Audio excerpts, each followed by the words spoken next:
Zdendo, give us a sign if you are live. Dej nám znamení.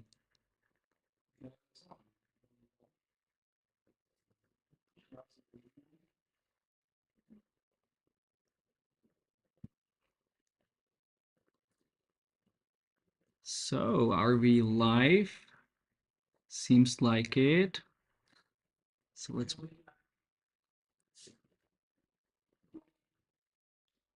All right. It seems we are live and people are slowly and surely joining. Adrian, hi. Hi. So hopefully there'll be more people than just Adrian. We had many people signing up. Marco, hey. So there's Tomáš from the Czech Republic. So hello guys, hello everyone. As you know, this broadcast is going to be in English. We had another one in Czech 2 weeks ago, but we decided to do one in English for our international audience.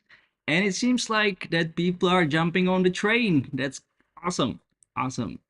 So, how do we do this? Shall we wait a couple more seconds before everyone else is here? I would give them definitely at least 2 minutes. Uh-huh. All right. Mike is already asking some questions. There are some people saying hello. And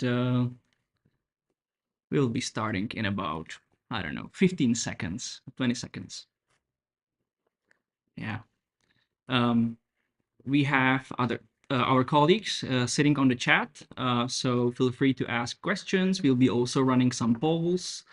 And yeah, hopefully we will have a great time together. So yeah, it seems like quite a lot of people has joined in already. So we will kick this off and do this. So welcome everyone. This is a session that we call Custom Saddles Explained. My name is Jiri, and here is my co-founder Martin. Hello. Hey. Hi guys. And we are co-founders of Posedla. And this webinar is supposed to be a platform for you to ask anything about the saddles. We also want to take you deeper into how we do it, what is the whole process, and answer all of your questions. It's really great to see that people are joining from all over the world. We have people from France, United States. Some people are greetings from the Czech Republic, which is great.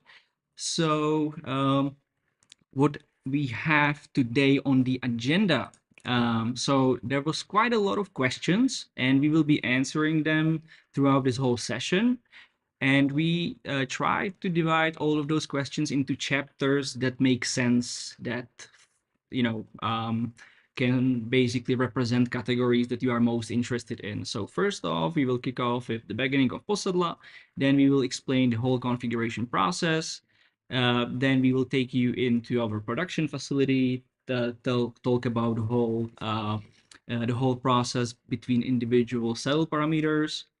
JOYSEAT 2.0, that's something you guys were super interested in. What was the advance that we made. And then we have questions that we receive quite a lot, and those are about durability, comfort, guarantee, and future plans. And last but not least, the lucky person who will stay with us until the very end will win a custom saddle. The only thing is that you need to stay until the very end, and we don't know how long that is going to be. Maybe 2 hours, 3 hours. The last one was nearly 2 hours. Yeah, no, you're joking. We should be done in about an hour. We'll see, depending on the amount of questions as well. So the beginning of Posedla, whose idea was it and how did it all start? I would maybe start with the very first information that we know each other.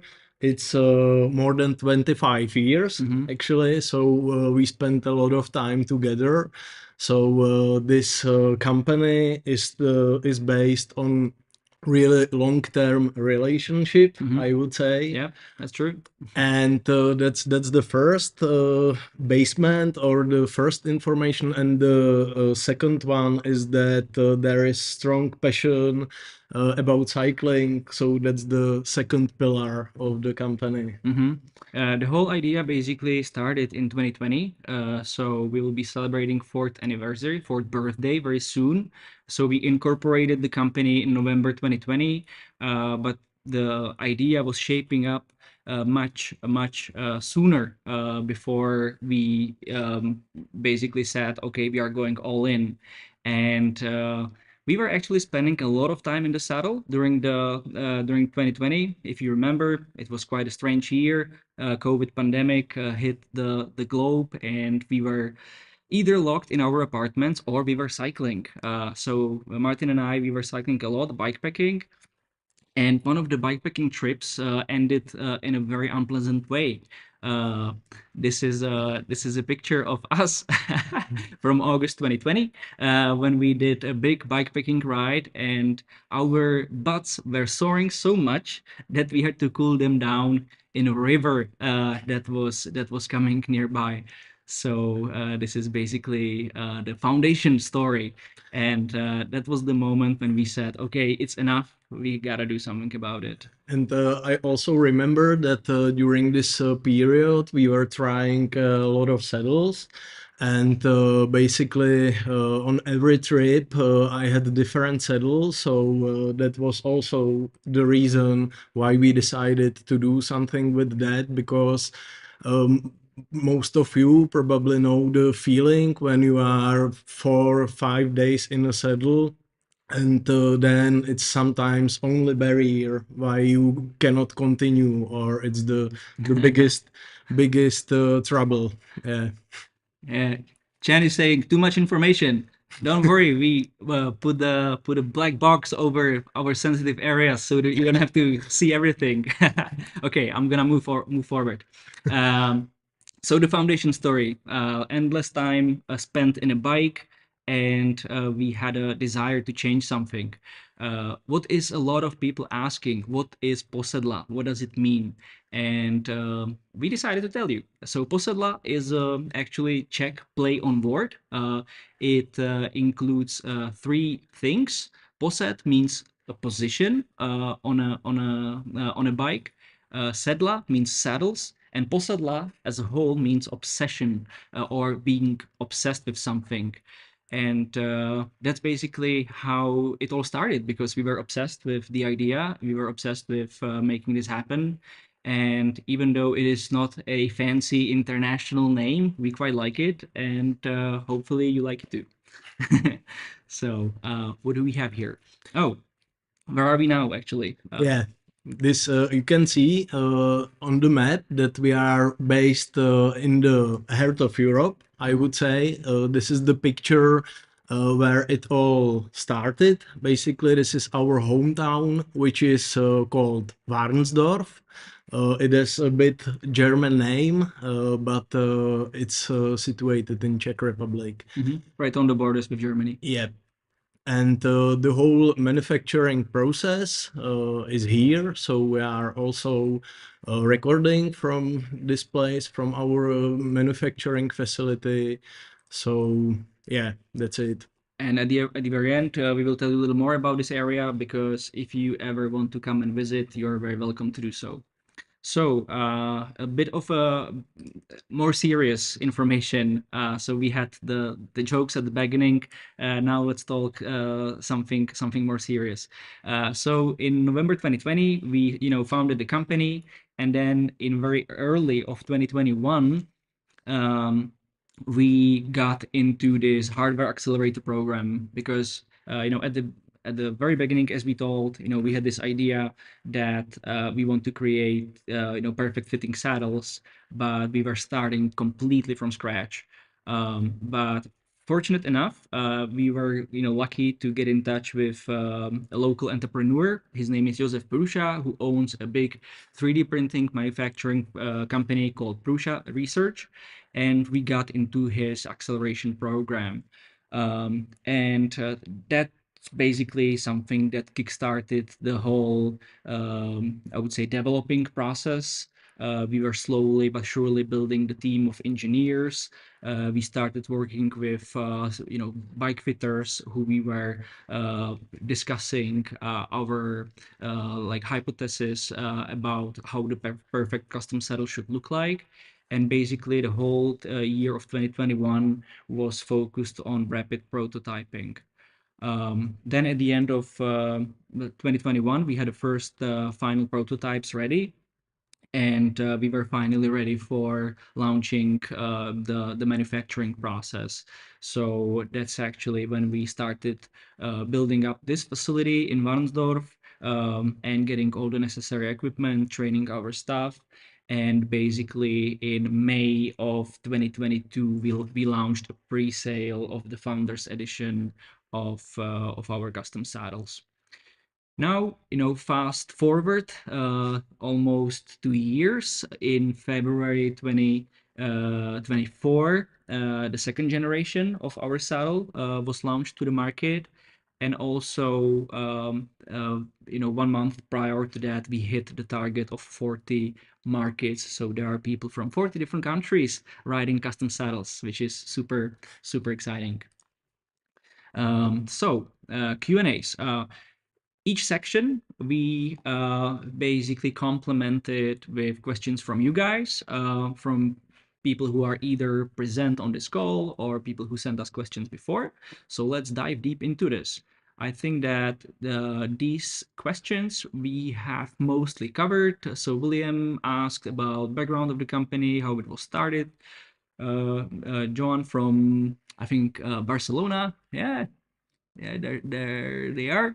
More about the company. Hopefully, we were able to answer that. We will talk more about the development in the future minutes. Thanks for that question, Tomasz. And how has the global biking community responded to this exciting product? Asks Lee.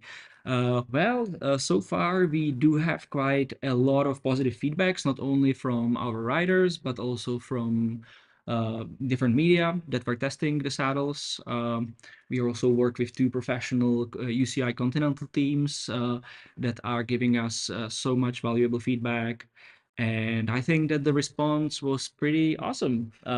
Every time we go to a show abroad, we are super exhausted with answering so many questions. Yeah, definitely. I think that the people they like the idea of our product, and so far we have the satisfaction rate about 98%, which is not so bad for the very first year. And for the cases when there is, let's say, kind of light discomfort, we are trying to solve this situation which with each of our customer. Seems like Coach David from Brooklyn is on. Hi, David. Good to see you here. John is asking, what is the country that buys most saddles? So as of now, 40% of our customers are from the Czech Republic because that's where people knows us best. But other markets are slowly growing as well. So the second is United States. Then Germany is pretty high up, and then the cycling nations of Belgium, Netherlands, Denmark as well. So yeah, it's pretty all over the place. But we already have happy people riding our saddles in places like Australia, Japan, Singapore. But stop bragging about markets. Let's talk about how it all started, and that's the need that we saw at the very beginning. Yeah. Martin, do you want to comment on these numbers? Yeah, sure. We did the research. It was 4 years ago. We repeated it again this year. And we know that approximately half of the cyclists or riders suffer from butt comfort or from butt pain or whatever like you name it. And then we know that also a lot of riders are changing the saddles because of this reason, obviously. And we know that most of the riders with let's say, high frequency of riding, change 4 to 5 saddles. So then we come up with the idea that it's better actually to deliver one saddle which fits well than to try and buy 5, 6, 7 different saddles. And yeah, that's it. Mm-hmm. So this is the research. Yep. So yeah, we basically, we're thinking to ourselves, is it us who is suffering from saddle pain? Like, can it be this? But when we did this research, we very soon realized that this is a problem that many people are facing. And sorry, I can comment it that we also know that the problem or the issue is there is more suffering among the women than the men. So it's also interesting insight. True, true. Yeah, female riders were reporting that they have much greater Yeah. difficulty to find a saddle that fits them. So here is more of a motivation that we wanted to solve. And you probably know this yourself because you've been into the saddle purchasing decision yourself. We wanted to change the situation, how saddles are being selected, because very often it is a trial and error process. Of course, you can go to a bike fitter and they can try to fit you on, let's say, 5 or 6 different saddles based on different criteria. But still, that is kind of a trial and error process because you are choosing from many different types, and you don't really know at the beginning which one is going to fit. Um, Another thing that was something that we wanted to change is that the lifetime of the foam padding of the traditional saddle is very limited. Of course, it depends on the type of the saddle, but it is very often that after 2 or 3 seasons, the saddle is no longer having the same properties as it was at the beginning. This can, of course, happen with a 3D printed saddle, but in a much longer time. Um, we have tested this, and the simulations we did were simulating very heavy load stress for 5 intensive years of riding. And the main advantage is that when the saddle is done, in our case, we are able to take it from you and replace the upper padding, basically refurbish it. Um, and that's another thing. Saddles are really hard to recycle, almost impossible to recycle, because the traditional saddles are usually made from very different materials glued together.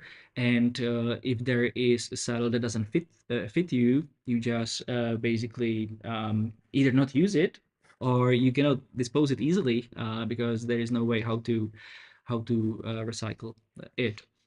And yeah, majority of saddles is being mass produced, and this is something that we wanted to change. So that's that. And now a little deeper into comparison. So as you all know, there are 3D printed saddles on the market, but those saddles are usually mass produced, available only in 2 or 3 widths, which is something that we wanted to eliminate. The main advantage of 3D printing is that it can create very complicated shapes. And we were thinking, how do we expand on this technology? This technology is so powerful, and we should take advantage of it for the sake of the customer, and not only give 2 options of 2 widths, but take a more complex approach in terms of sizes, shapes, and stiffness. Yeah, and also it's good to say that our saddle actually doesn't exist until you order it. So that's other thing that we don't produce the saddles on stock. So yeah, It's not collecting dust on shelf. yeah, yeah, exactly. So, configuration process. Let's talk a little bit how the saddle is configured. And after this chapter, we will jump into the manufacturing, which is something you guys are super excited about. I'm seeing questions popping up in the chat. You know, how is it made? How we came to the final design and everything.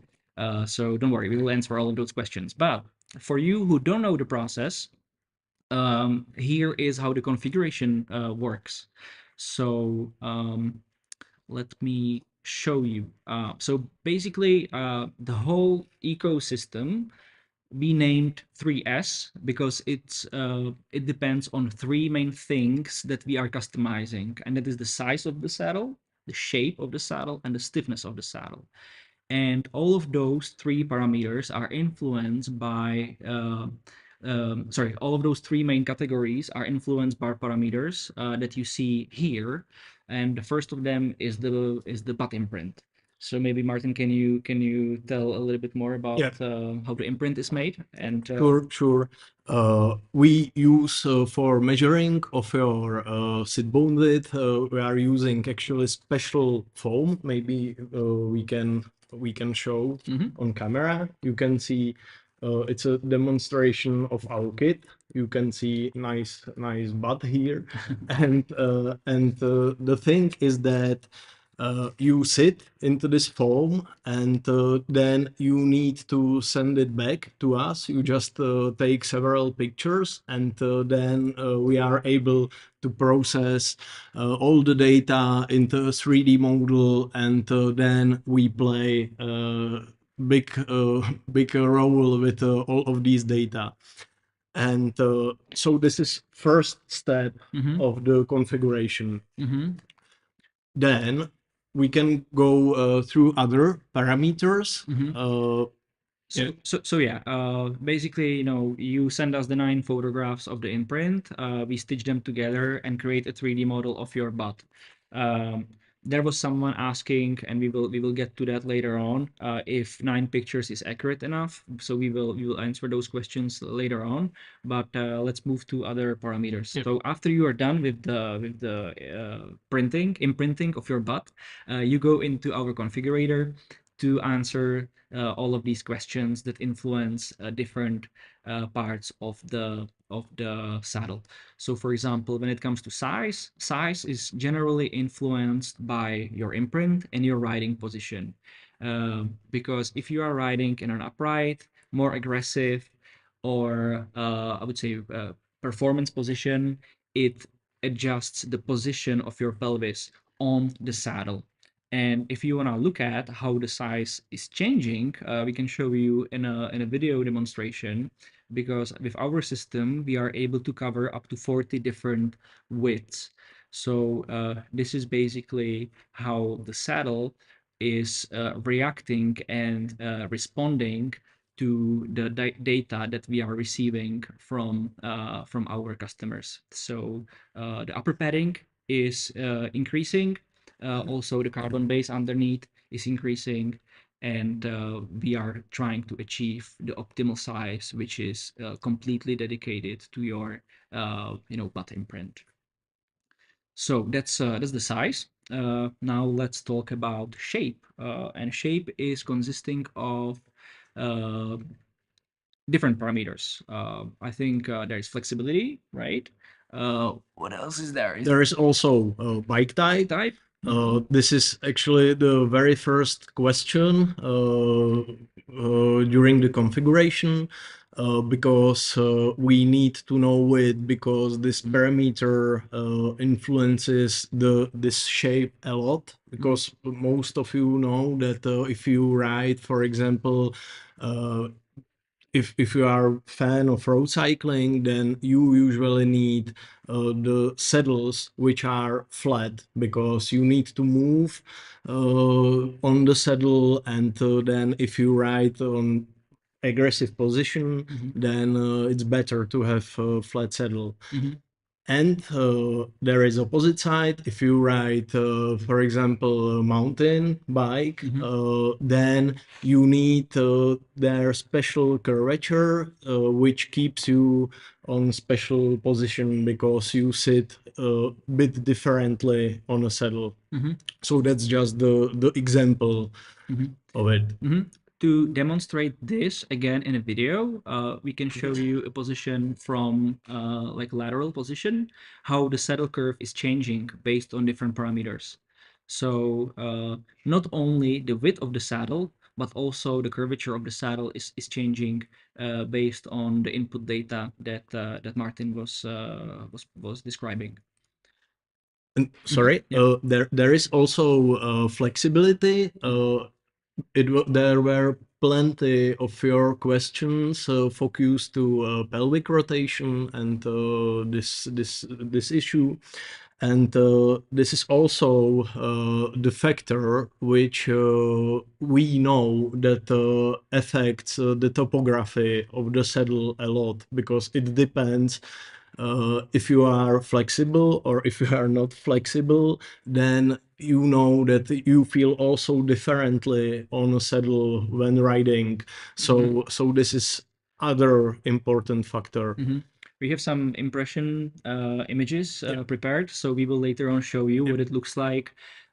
What is the difference between the saddle load if you are in a recreational position and you are a little less flexible, and if you are in an aggressive position and more flexible. Yeah. So let's continue to stiffness. Thanks to 3D printing, we are able to optimize stiffness in different areas of the saddle. Maybe I'll show it on the main camera. Here I have a saddle which is seems like a road saddle, and our philosophy is that the stiffness should be distributed differently in the whole surface depending on a few things. One of the things is your BMI, which is consisting of your weight and of your height. Uh, Basically, the more heavier rider you are, the stiffer the saddle will be underneath the sit bones, because it is going to give you more support there. If you are a lighter rider, it will be slightly softer, but in terms of the whole saddle stiffness, the area underneath the sit bones will be always stiffer than the rest. Then we have something what we call a middle zone, where you have a relief channel. That one is generally getting much softer than the area in the nose part. Sorry, in the sit bones part, and then the nose of the saddle, which is generally very soft, and it is also influenced by a fact if you are a man or a woman, because for female riders we make the nose zone even more softer, because if they ride in an aggressive position and they lean forward, so we don't want them to compress their soft tissue. So that's stiffness. Also, annual mileage is a factor that plays a role in it. Again, the rule of thumb is the more you ride, uh, the more time you spend in the saddle, the more support underneath you need to have. So those are the three main categories explained. And now let's maybe jump to the Q&As, and then maybe we can also click through the configurator. Sure. I can see that there are questions about how we measure flexibility, etc. So we should do that definitely. Okay. Henry, just a second. We will show that. So, but here we have some questions that we received before. So first is how you go from scanning the impression box to generating the lattice. So that's a great question, very technical. It seems like William is knows a few things about 3D modeling and creating like 3D objects in a computer design. So basically, the whole process is based on an algorithm that we developed, and that algorithm is reading the data from the imprint and is reading the information from the configurator. And we are using a lattice structure that we developed on our own with our computational designer. And this is also something that is now being subjected to a patent. So it has been already patented in the Czech Republic. Now we are waiting for an international one. Um, Marco, how accurate are those 9 pictures? And how does the software works? And how the manufacturing process is? So maybe the first question, the part. Yeah, First, yeah. I think we already mentioned it that we are using, I would say, traditional technology, which is called photogrammetry. I mean for reading your butt imprints. So that's the first part. The process is, I would say, almost fully automatical, and we are still there is still colleagues who are checking and watching all of your pictures. Yeah, so that's the first part. I wanted to add also one more thing that the timing of this is actually very essential. So, for example, if we wanted to do the same thing 10 years ago, 15 years ago, when mobile phones didn't have so powerful cameras, then it would be almost impossible. But now you don't even have to have the latest iPhone or latest Samsung or whatever other brand there is. But I would say more up-to-date mobile phones, they have quite a big resolution of their camera. And if we stitch together 9 images, we are able to create a millimeter precision model out of it. Yeah, automation, that's something that you already answered, Martin. Even though the process is automated, which means generating the lattice, which means the flexible part, there is still someone that is making sure that all the data are correct and ready for print. And Justin is asking a question which is actually connected to the configurator process. How are we able to create a saddle without seeing the client in person? And that was actually the main, I would say, uh, idea behind it, because we wanted to be able to deliver the saddle in the whole world. And if it would require you to come and see us, or if we were to build a network of partners who would you go to see, then we wouldn't be able to like scale it up globally in a way we are doing it right now. And that's one thing. And the second thing is that after talking for endless days and weeks with bike fitters and understanding the whole process, uh, we came up with a formula that is not 100% substituting seeing a physical bike fitter, but the questions are asking the same essential questions as you would get from a bike fitter. So we are quite confident that we can do it from the comfort of your home, and that doesn't mean that future down the line there wouldn't be possibilities to do it with some of our partners. Actually, we already have about 20 partners around the globe where you can go and see the saddles live. You can touch them, you can make the imprint with them, and do the configuration process. But we are not planning to grow the network, I would say, infinitely. We just want to keep it to a small number of dedicated people we work with.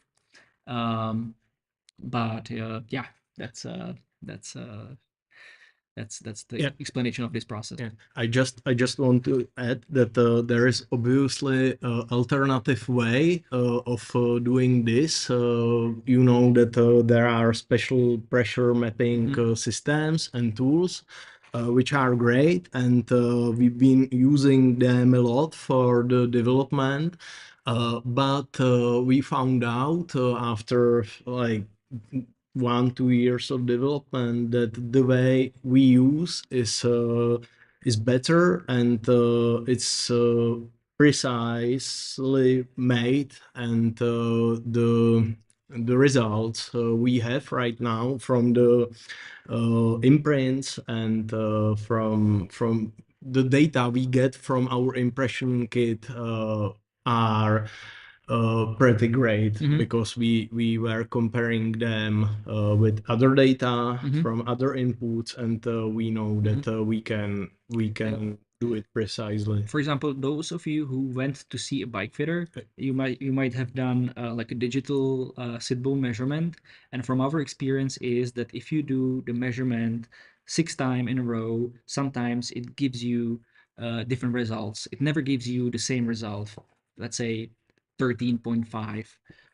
But with making an imprint, you always get one number. Like if there's one person who makes 3 different imprints within one period of time, the imprint is always the same. Now we should be moving into the manufacturing phase, but I wanted to quickly browse through the JOYSEAT configurator. So this is an interface that people who have who buy JOYSEAT see. So they get a link to access this, and they basically go through the whole process that we try to explain in the presentation. So I will just show you how this works. So let's say that I'm a dealer, and here is a place where I upload all the images which I have prepared. So I will just select something random, but it lets me go to the next step. And then I'm going through each individual parameter and answering a question that applies best for myself. So first off, there's a sort of a recap. We ask you again, for which bike do you want your saddle for? So let's say I will go for gravel. Here on these illustrations, you usually see what is the influence of the parameter that you select. When it comes to the next question, this is a question whether you are riding an e-bike or not. If you choose yes, we will increase the pedaling density a little bit. But I will say no because I don't have an e-bike, so the pedaling density will stay untouched. Then we need to know how many miles do you put into the pedals, and that affects the stiffness of the padding. So again, the more annual mileage, the stiffer the padding. So let's say this is the number that used to be true before I had a kid and started a company, but let's say 9,000 a year. Then we also ask you what is the average duration of your ride. Again, this is like a secondary factor that has an influence on the padding stiffness. Um, Riding position. This is the thing that influences the curvature of the saddle. So we are starting from recreational, performance, or aggressive. Here you see an illustration with drop bars. If you selected mountain bike in the previous step, you would see a person on a mountain bike or a TT bike. So I would say performance, which is somewhere down the middle. Next step, that's the flexibility, and we basically measure it using yogi forward bend, forward fold.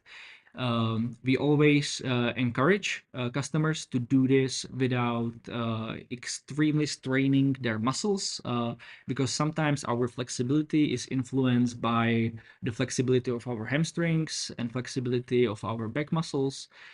So you should really do this to the best of your ability without overdoing it, because we want to have the result that matches your flexibility position. Um, Gender and age. So I'm a male, and now I'm gonna tell you how old I am. Maybe you're surprised, maybe you're not, but that's the reality.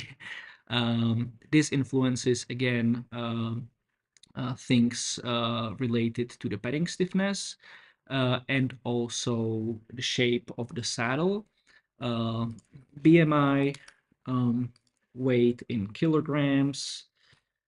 Well, this is almost true as well, as I'm no longer riding that much. Uh, And last but not least, each saddle is one of a kind, just as you are. So we give you an option to give a saddle a personal name of your choice. So I will write there my name, and yeah, the name will then appear on the saddle.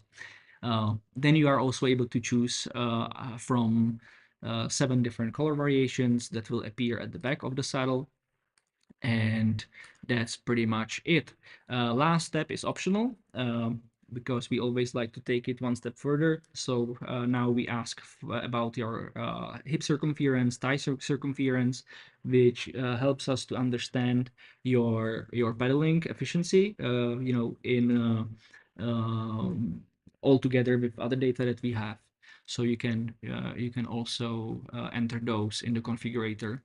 Then we also optionally offer to upload bike fitting reports, pictures of your position on a bike, anything else that comes to mind. You can write us here, and we try to incorporate it in the final design. And usually, some of our customer support agents get in touch with you and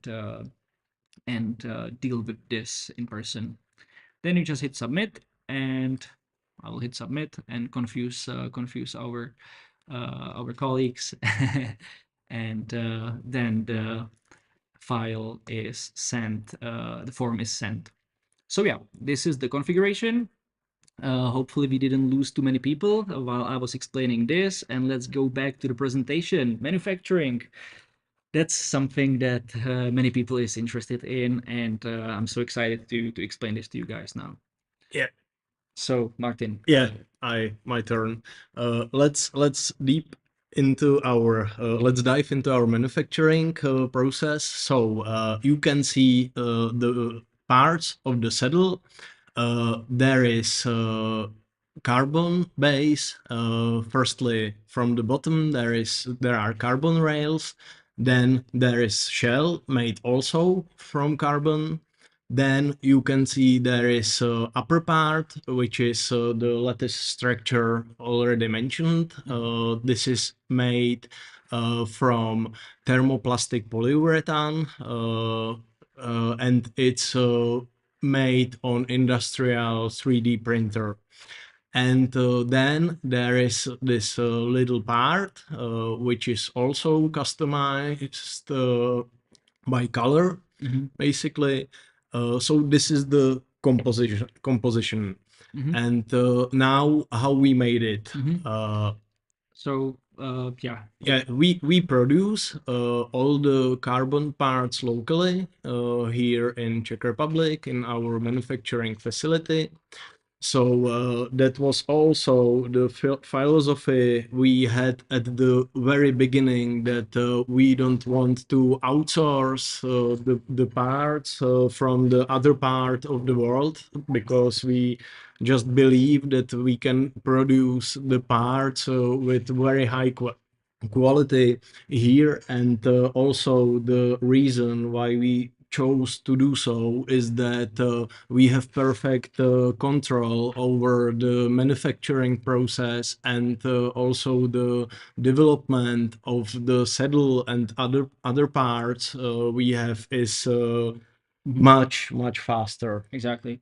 And because we have engineers who are also developing all the tools and molds, so if we want to change something, our team gets together, works on an iteration, and we can basically, switch production just like this. So it gives us much more flexibility.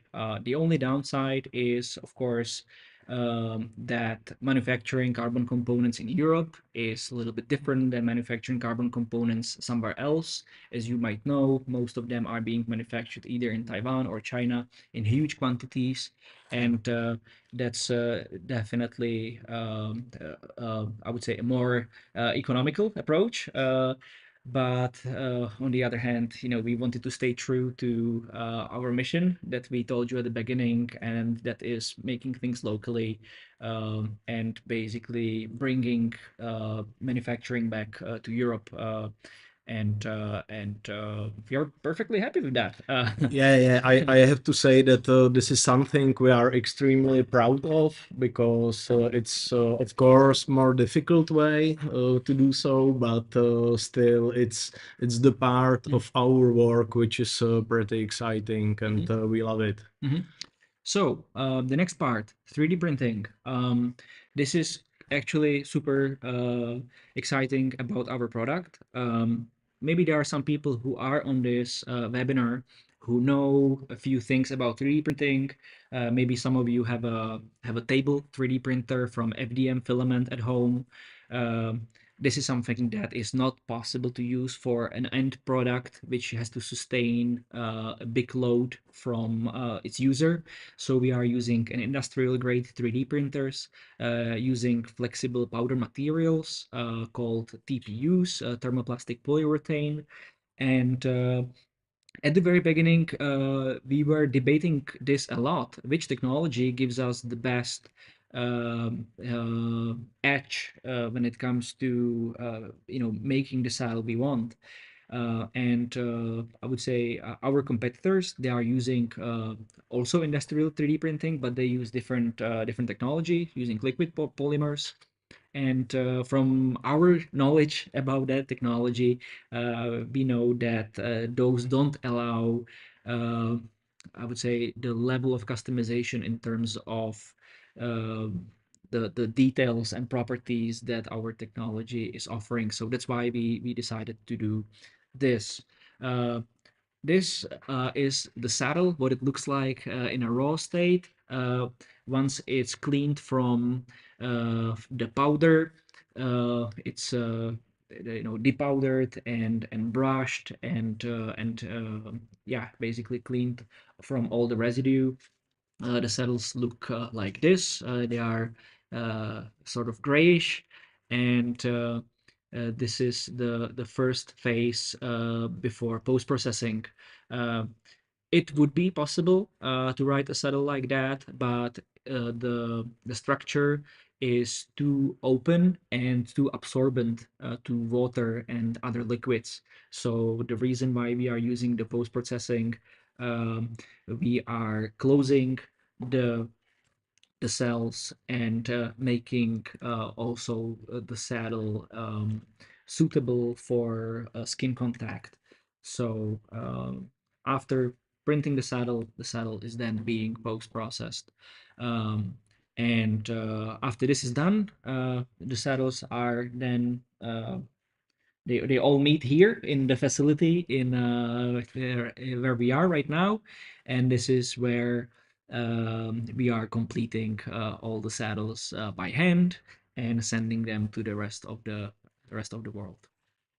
So Question. questions, lots of questions, Q and A's. Let's have a look. So maybe Martin, can you? Yeah. The first one from David. This is about flexible materials. I can simply answer that it wouldn't be possible to manufacture our saddles without them.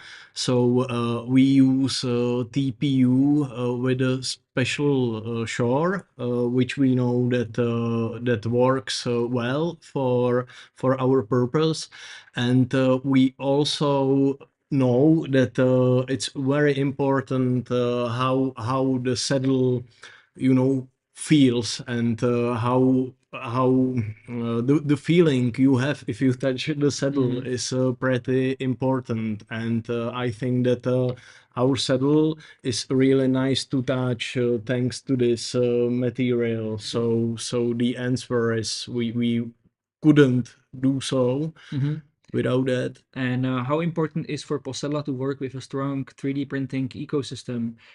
Again, this applies to 3D printing just as much as I was talking about the capability of mobile phones. So, for example, 10, 15 years ago, this wouldn't be possible because the technology that we are using now wasn't existing at the time. So uh, that's one thing. But fortunately, the technology and the whole ecosystem and the companies around it, made us such a huge advancements that um, that opens completely new opportunities for creating customized products. Yeah. Um, yeah. Also, I can answer the question about the cost or about the price. It's Uh, something that we like. Why is it so expensive? yeah, Can you yeah, make it double cheaper? yeah. Or yeah, Uh, why other saddles cost less and your cost this? right now, the price of our saddle is pretty similar to other 3D printed saddles, which are not customized. That's the first thing, and the second is that we were talking about the mass production. We didn't want to go this way. We just wanted to have fair conditions for our employees, and the price is also like it is because the production in Europe. So that's the way we would like to keep, and we believe that it's a right way than to Mhm. outsource it from Mhm. somewhere Yeah, else. it's all about the economies of scale. So if you design a manufacturing process that is producing 100,000 pieces of something, of course the cost per part is going to be much lower. But we are not going this way because we don't want to fill our warehouse with stock pieces that are then going to be sold. And that's the main reason we are basically manufacturing in the volume that we have and that we see fit and what is the demand, and that is what also makes the price. But as Martin said, the price is wanted to price it in a fair way to be competitive to what is available on the market. So you can have an option. You can have a 3D printed saddle from a big brand which is not custom, or you can go fully custom and finally get rid of the trial and error process. Yeah, and also I noticed that there are our customers Mhm. among you, so maybe you can confirm that we speak to each of you, and also this is kind of way you cannot compare with mass production, and we couldn't do it, so we just want to know each of our customer, and Mhm. try to ensure that you will be satisfied with Mhm. the product, so that, and it has of course its price, I would Yeah, say. and we are quite transparent with who we are and where we are. So, for example, if you want to complain to us in person, you know where to find us. If you want to complain to Specialize, I don't know where would I go and which door I would have to knock on to to complain about my product. Uh, Okay, Belen, she's asking that she'd love to learn more about technology. So hopefully we covered that. The machines we briefly touched on, and the algorithm as well. So hopefully, Belen, we answered all of your questions. If you have more, feel free to put something in the chat. And yes, you are super. Yeah. Okay. Cool. Nice. Nice. Um, what else do we have here? Miguel, he is waiting for his saddle, so that is probably in production already. How do we make it? Hopefully, we were able to answer this. Um, and additive production, that's something Yeah, that we explained. And Henry, again, price. yeah, that was the question about the price.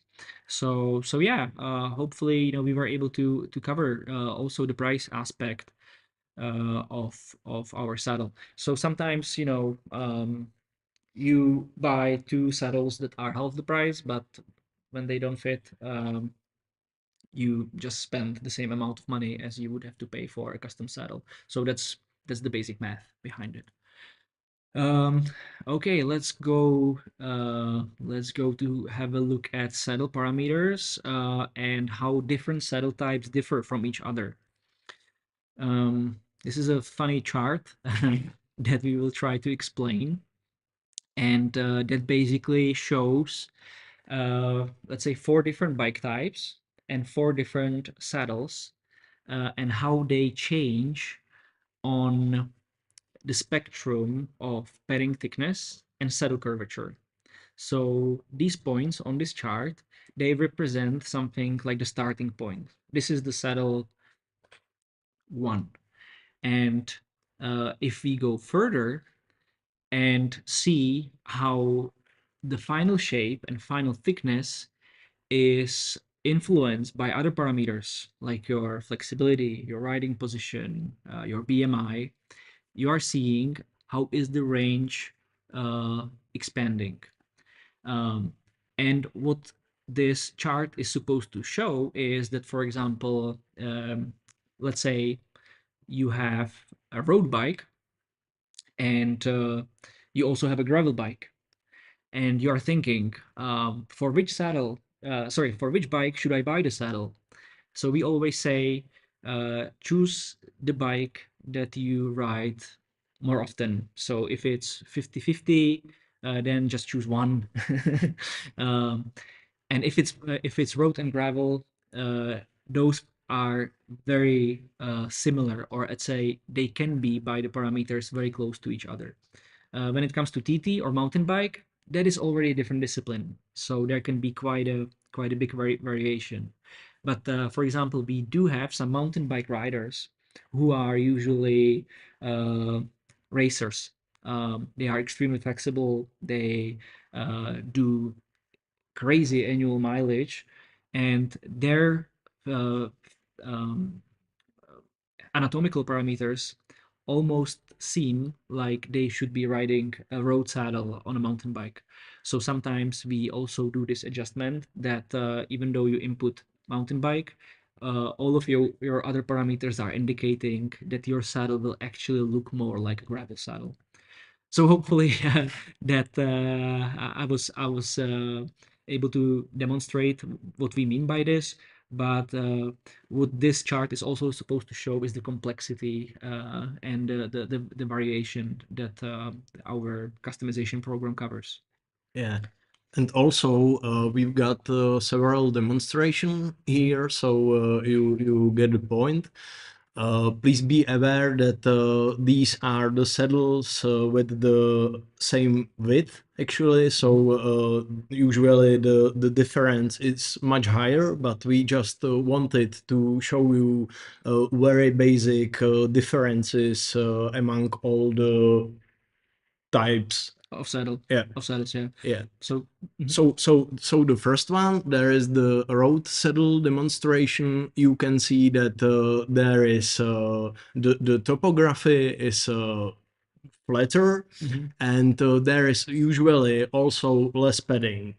But this saddle would be mostly for the rider who has let's say huge mileage and riding in aggressive position. If there would be road saddle for a rider who is riding let's say more recreational style with less intensity or with lower mileage, then the saddle, even this road saddle, could be different with different topography. And because the saddle has lesser padding, usually the road saddles, they tend to be the lightest. So the lightest saddle that we make is usually around 150 grams. So if there is a weight weenie among you, you will be satisfied because the saddles are also very light. When I switch to gravel, you will not see immediately a big change. What is usually the differentiation is that there is a larger longitudinal curve, and there's also a little more padding added. So that is the main distinction between the gravel and the road saddle. When we go to mountain bike, then the switch is usually more evident.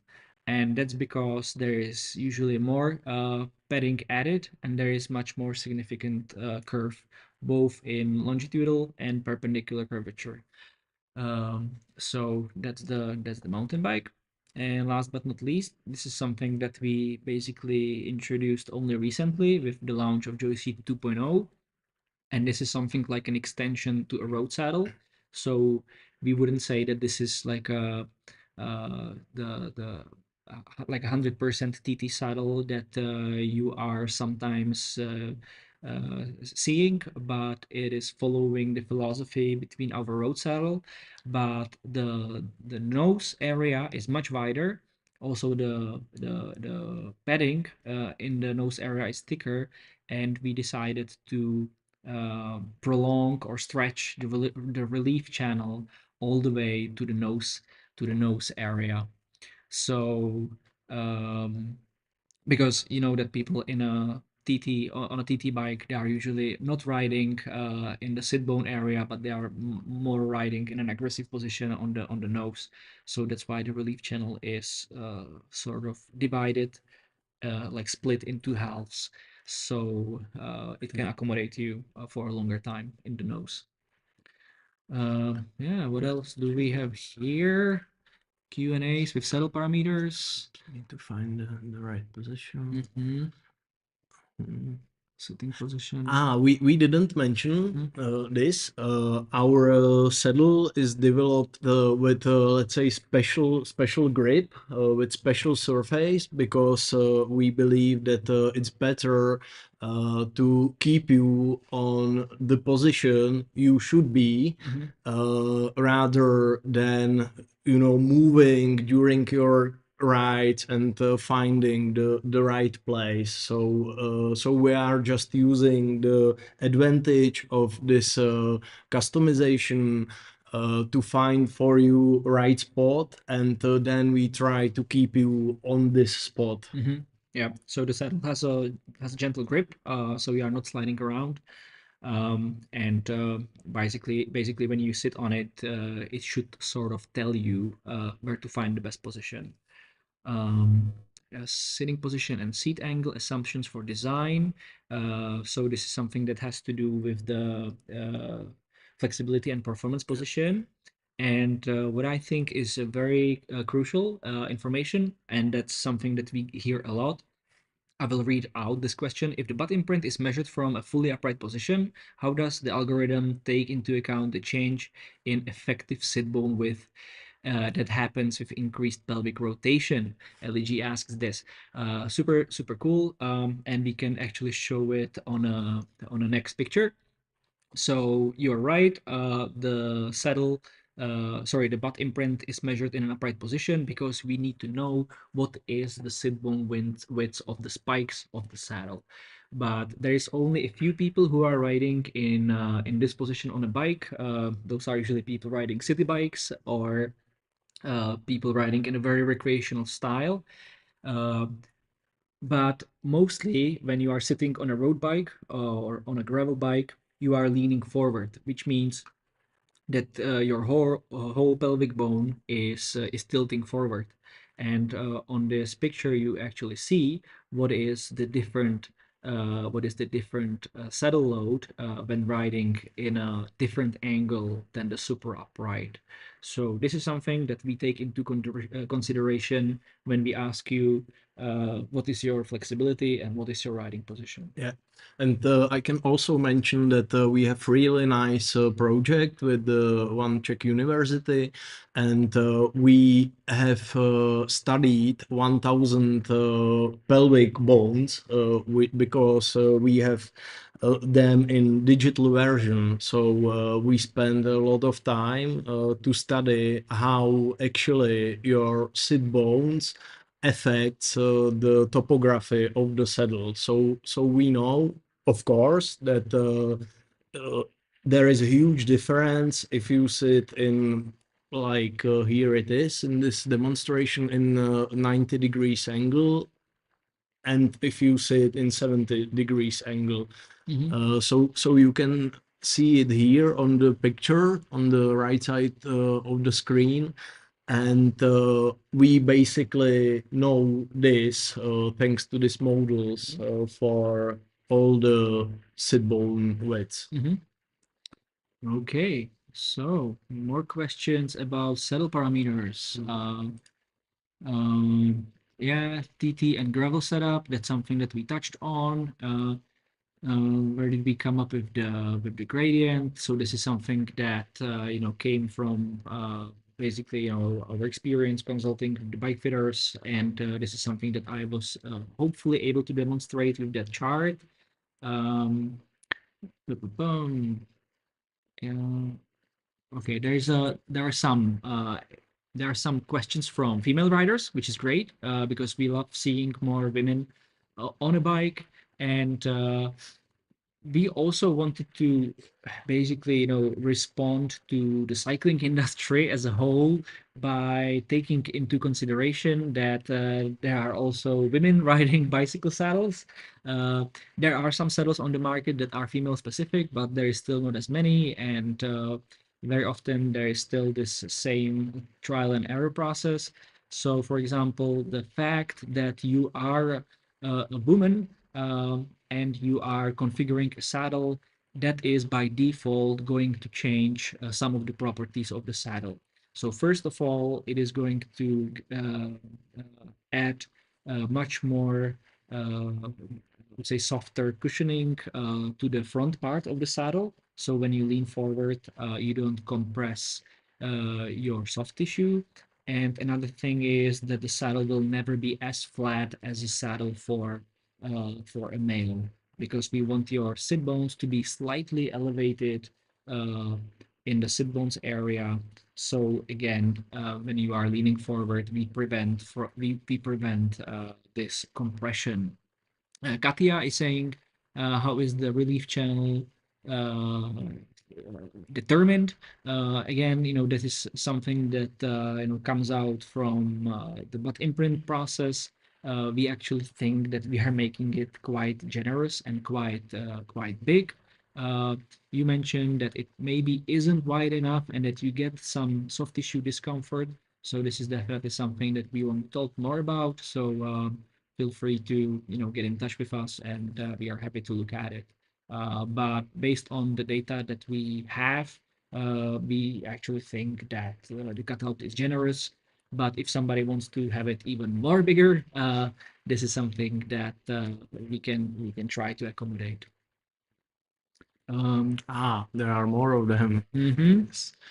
Uh, MRI scans. That yeah, that is a very good question. This is actually something we already do at some cases. I have to say, there were a few cases of riders who had some differences, for example, between the sit bones, one bigger, one one. Yeah, one lower, one higher.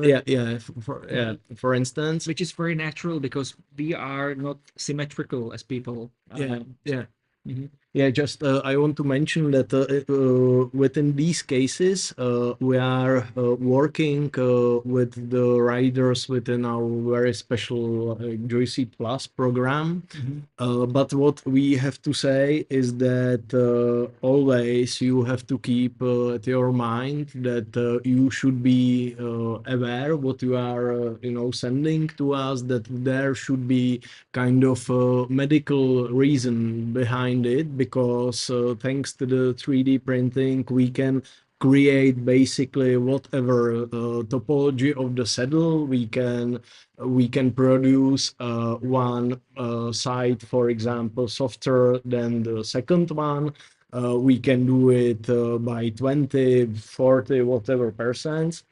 But it's always good to consult this with your doctor or with someone who Chiropractic or yeah. bike fitter. Yeah, basically, we always try to say that saddle is not a medical device. We are happy to do what you request from us, but for example, we often do not recommend to compensate things that can be changed by physiotherapy, for example. Some people, and I've been there as well. I had like two surgeries of my right knee. Martin had both of his knees operated several times, and I feel that one part of sorry, my right leg is not as strong as the other one. So if I look at my butt imprint and my pressure mapping, I see that I could have one part a little softer than the other. But then I'm thinking like maybe it is more about me. How do I compensate it by like strengthening the weaker leg and doing proper exercising. And by focusing on this, I was able to almost level this back to normal. Yeah. So we are happy to accommodate these requests, but mainly for people who cannot fix it, with physio. Yeah, definitely, because sometimes the result can be counterproductive because if you compensate the issue, then you can make it even worse. So that's just True. yeah. Yeah, but there are people who, for example, the sit bone discrepancy issue. That's something that cannot be, compensated with training, really. So if there is a case like that, we are happy to consult this and try to find a solution. Yeah. JOYSEAT 2.0, what's the difference between the old and the new version, and why did we decide to go for it? Um, this is basically a position from the side between two almost identical configurations. So when it comes to zones of the saddle, they will be very similar. But what is much different is that we adjusted uh, some parts of the shape. The first thing that is sort of obvious from this comparison is that the JOYSEAT 2.0 is now looking a little more sporty. We were able to shave off a few grams of weight without compromising the final feeling. Um, um, what else has changed? So when I switch to the main camera, so I have a JOYSEAT 2.0 here, and compared to the 1.0 version is that the relief channel at the old version was actually ending somewhere here, and here started to cut out. Uh, we were able to design a newer version which actually extended this relief channel and gives you more possibilities to move freely around the saddle and actually use more of the surface with whatever you want. Yeah. Um, Also, we made a couple of changes inside the lattice structure, and also if you touch the saddle, and if we compare it with there is kind of older one. So this one is friendly to touch, and it's more comfortable to ride because the lattice structure is kind of flatter. Yeah. Not saying that the 1.0 is still not, one of the best saddles that we have ridden, but as with every product and every technological innovation, you are always looking at ways how to improve. And even though, we launched the 1.0 version almost 2 years ago, very soon after, we already knew that there will be a 2.0, and there will probably be a 3.0 sometime, but Hopefully. but definitely in a longer period of time, because the initial feedback we are getting for 2.0 is actually great. And we had a few cases that people who were riding the old version, they wanted to do some crucial adjustments, and then when we put them on the 2.0, we were able to fix the problem that they had. So basically the reason why we did this wasn't only shaped by our ideas from our own mind. It was mainly the feedback from the thousands of customers that we were collecting throughout the last 2 years. Yeah, and also the great advantage of the technology we use is that the rapid prototyping is not just a phrase for us or just a word. We can really change the things really in a fast and efficient way. So we can basically play with different saddle every week. So that's the advantage we would love to use in the future, and we are all the time playing with the feedback from our customers, and we try to implement as much insights as we can. Cool. So we are already going towards the end of this presentation, I think. So there are some questions. Yeah. Uh, there is a question about color from Shayla. If we are planning to make the color to a different one, when you could see it on a different bike. Oh yeah. So this is something like an interchangeable insert, maybe. Mm. Uh, uh, yeah, I mean, there's so many ideas that we have. But first, we were mainly focused on the comfort aspect and the functionality aspect. Now we are like playing with an idea how to add more customization option, not only for having the insert interchangeable, but also adding some more premium colors and things like that. But those things, they take some time. We can maybe just show this. We are already riding on this funny stuff, I would say. So we are able to produce colored saddles, but yeah, as Yuri mentioned, it's right now more about the focus to comfort issues, and then we will be implementing them. It was quite fascinating that we came with a fully customized saddle that can be optimized to your sit bones and all of those other parameters, and people were screaming, "Colors! I want colors!" Yeah. So I know it's actually great, and at the beginning we were thinking like, yeah, we will do 3D printed saddles that will match the color of your handlebar tape and things like that. But this is something very, very complicated in terms of the post processing, and also sometimes it is hard to find 10 people at the same day to agree on one color. so yeah, we are testing this, and maybe later this year or next year we will offer a few basic color options, but now the black one remains the main one that we offer.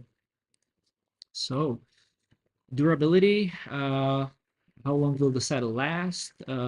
That's something that a lot of people is definitely interested in. um, I think that we touched on this at the beginning when I was comparing the traditional foam that is usually the fatigue is a little higher than with 3D printed structure. Um, but we have tested it for a 5-year cycle, and the properties of the saddle haven't changed. If it does change in your saddle, you always have a chance to get back to us, and we are able to assess your case, and then tell you if you are qualified for a reprint. Yeah, So generally, I can say that we do plenty of testing. We do the, let's say, lab testing when we are doing the UV stability tests. We do the special testing, for the durability cyclical tests, yeah. cyclical test. And then the best is the experience from out there. So we have the riders right now who've been ridden it for 50,000 kilometers, and they just gave to settle back to us, and the rebound and the characteristic of the lattice structure was still nice. So Basically unchanged. Yeah. yeah. So we can say this, uh, but of course it's like with shoes or with other products. If you write 50, 100, 200K, of course it influences it. And Yeah, yeah. I think also it's important to stress that the way you care about your bike, the longer it will serve in the best shape. Many people were asking, how do you clean the saddle because of its open structure? So this is something that we were also testing quite heavily. So uh, at the bottom part of the lattice, there are these. I will switch to full screen.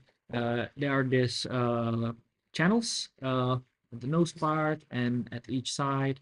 And if you basically rinse the saddle with a splash of water, all the dirt is gonna go out, and then you just let the saddle sun dry, and it's all good, and you can go back to riding without stressing about how to get the sand and other dirt from inside. Um, Comfort. Is the saddle comfortable on the longest rides? That was a question that we were getting quite a lot. Um, I have to say that our saddles, they found quite a good popularity in the bikepacking community, in ultra distance riding and ultra distance racing. So people who were riding the Atlas Mountain Race on JOYSEAT, or the Hellenic Mountain Race, um, and all these crazy ultra distance things, they finally were able to find comfort for a longer ride. So I think that this is something that we can deliver. Um, I think this is interesting. Is there an average time or distance to get used to the saddle? I think this is pretty individual. So we have people who tell us that I mounted the saddle, I did 200-kilometer ride, and it was great, and right off the bat. And some people say, I have to get used to it, and after two or three rides, it suddenly, finds like it gets better and better, and I get more accustomed to it. And I think this is pretty individual. We all have different sensitivity levels, but it also depends in what time of the season you are getting in touch with a new saddle. So, for example, if it's your first ride after a winter, probably your glutes and your muscles will not be used to the intensity and the training load, and you will probably have to get accustomed to it a little longer. But yeah, as I said, it is a very personal thing. Some people jump on it and ride crazy distances, and some need a little more time to accommodate to it. There is also other question from Jason about the customer feedback. We are trying to measure it with basically all of our customers. So I believe we have all of them on our website, or there is plenty of reviews through the internet. There are reviews on bikepacking.com and cycling news and other places, so you can go through it. Yeah, we regularly request reviews from customers in order to know how we do. So mostly they get back to us. Sometimes they keep it in secret, and then they tell us after a while. But if you go to our website, maybe we can even put a link in the chat. You can read through the reviews from the existing customers. Yeah, Andrea, that's more of a statement that he's got a problem to find a saddle that fits. So yeah, hopefully we can we can solve that. Uh, this is a long one. From Eric. Curious about the seat and trying to make a value judgment to determine if I should purchase one. Yeah, this is something that we hear quite often. Like I have tried five, six, 7 different saddles until I found your saddle that finally fits. All I can say is that we think we can exceed your expectations, and if we don't, you will have an opportunity to deal about this with us in person, which actually brings us to another topic, which is guarantee. Yeah. What happens if I'm not satisfied? So what happens, Martin? Then we have this 60 days guarantee program. So if you are not satisfied with the comfort or with the saddle, you can contact us. And usually, or firstly, we are solving the issue and we are checking if you are the saddle properly fitted, if there are other issues, and then if they are not, then of course there is second step. We can either change or reprint the upper part based on your special feedback or special information you provide us, or then if there is no solution, we return the money back. Yep. We only deduct the money of shipping and smiling butt kit, but you get most of your money back if we cannot find a solution. Joshua asked if there are any negative references. Obviously, if there was no negative reference, then we would get a Nobel Peace Prize probably for solving the solving the cycling the biggest problem. But we mostly were able to either find the right position, or then if everything failed, we fulfilled our promise and returned the money back to the customer. Mhm. Marco is asking if there are any famous people riding JOYSEAT. So maybe we can show a few people who you might know or you might not. These are some example of riders from our Czech and Slovak ecosystem. So, for example, Petr Vakoč, he finished second on Unbound in Kansas last year, and he will be there this year again, hoping to win the title. We are also working with two UCI continental teams. The Slovak team is being coached by Juraj Sagan, who is the older brother of Peter Sagan, who is also going to be training with the team, depending on how the recovery from his recent injury goes. Um, and yeah, for example, we worked with Jiří who is a Czech Paralympic cyclist. He won 6 gold medals in 4 different Olympic games and 6 world championships, which makes him basically the most successful Paralympic cyclist of all times. And for example, another guy, a two-time European champion on track, Tomáš Bábek, is also one of our riders.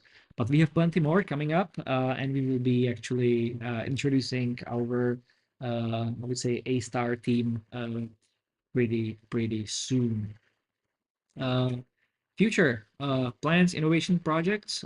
So this is going to be just a brief overview of what we plan and what we want to do. So I think that we are slowly but surely gravitating to the end of the presentation. I see that there are still some people with us, so wait until the final end, because maybe it will be you who win the custom saddle. But let's talk about plans. Martin, Yeah. what are the plans? The plans. I I think the plan is still the same, like it was at the very beginning, to produce the best saddle in the world, which is still our ambition. And what we would like to do, and is that we would love to be pioneers within the additive manufacturing, and to demonstrate and to show what is possible to produce. And I would love to chase the best possible comfort Mm-hmm. we can create. Mm-hmm. Yeah, I think that's a pretty ambitious goal. I mean, the whole project, the whole idea at the very beginning was ambitious, but yeah, we definitely have many other things in the pipeline. Also working on some other products that we will be revealing soon. Uh, One of our big plan is to open our very own bike fitting studio next to our manufacturing facility here in the north, which, you know, if you are from afar, it is going to be a little more complicated to visit us. But if you are ever in the Czech Republic, you know, we are happy to have you. Actually, the area around our facility is super nice. It's called Bohemian Switzerland, and we frequently do rides in this area. We have a special summer solstice challenge on June 20th. We ride 300 kilometers from Prague to our facility and back. And last year we had 50, almost 50 riders on a Wednesday riding 300K with us to our facility. And the scenery around here is just spectacular. So if you are looking for a destination for your cycling holidays, maybe, you know, you can come to the Czech Republic and come to the Posedla facility. Um, Last but not least, popular myths. What other people and what we learned about us on the internet. Yeah, yeah. The very first thing I can say, I was reading that we are not even producing the saddles, so I hope we demonstrated that we are really producing them. So we are all the time offering that the people can visit us here. Exactly, we are real people made from blood and flesh, and yeah, sometimes it is funny to see what people think that that we would do in order to I don't know, pretend that the saddles are actually made in the Czech Republic. But yeah, come and see for yourself. And yeah, what were I remember one. A lot of people thought that we are producing the saddles on traditional home 3D printer. yeah, like from filament. From filaments. So it's not true as well. We are using industrial 3D printing. Well, it is impossible to produce it that way. I mean, if there was someone who does this, then I would like to see them, because I don't think that is very possible. Yep. And And I do remember any other ones. not really. Okay. But yeah, yeah. I mean, that the saddles are not custom. That we prefabricate them. I mean, that would basically deny everything that we just, you know, spoke about here, and also the fact that your name is engraved to each saddle. That is another testament that we are making it to measure to each order. Cool. And yeah, we are almost going to the end. Who will be the lucky winner? Posedla Wheel of Fortune. So there are there is like more than 50 people still online. Thanks for bearing with us, guys. Staying for an hour and a half. That's not a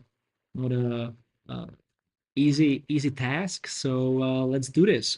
We have a very sophisticated method how to choose a winner, and we are actually using a special tool, which is a Posedla Wheel of Fortune.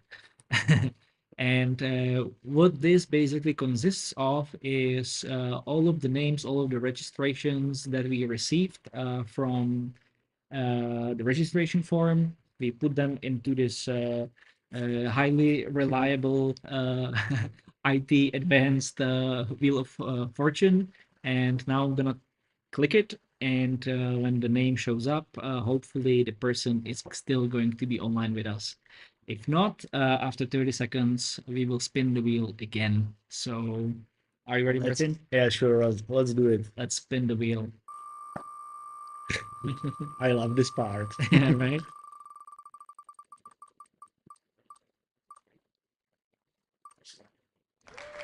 Woo! Marco Mas. Yeah. Are you here? Are you here?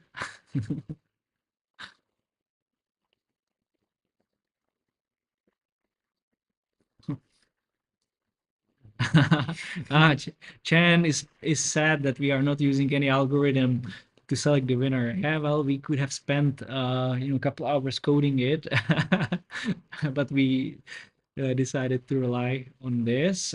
Is Marco with us? Because if not, there is still a chance for anyone else who is still present on the chat. I guess we've got like 15 seconds. Yeah, well, if Marco is watching this in a recap, It was so close. if Marco is looking at this in a recap, he will be probably very very sad, which we apologize for in advance. But so what? Should we give it another try? I think so. I think so. Yeah, yeah. Well, Marcos. A minute. Okay. Here's here. Wow, it was last minute. He was probably running from a kitchen in order to do it. Okay, Marco. So we have your email address. Uh, Congratulations. Our team will get in touch with you, and we will send you a smiling butt kit, and you can start your process tomorrow. Cool. All right. Perfect. So this is it. So yeah, this is everything from us. Thank you so much for your attention. It was really a pleasure spending an hour and 35 minutes with you guys.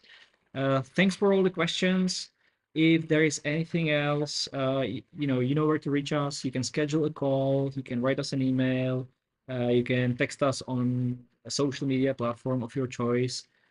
Since you are here on YouTube, please subscribe to our channel because we will be releasing fun stuff in the coming weeks and months.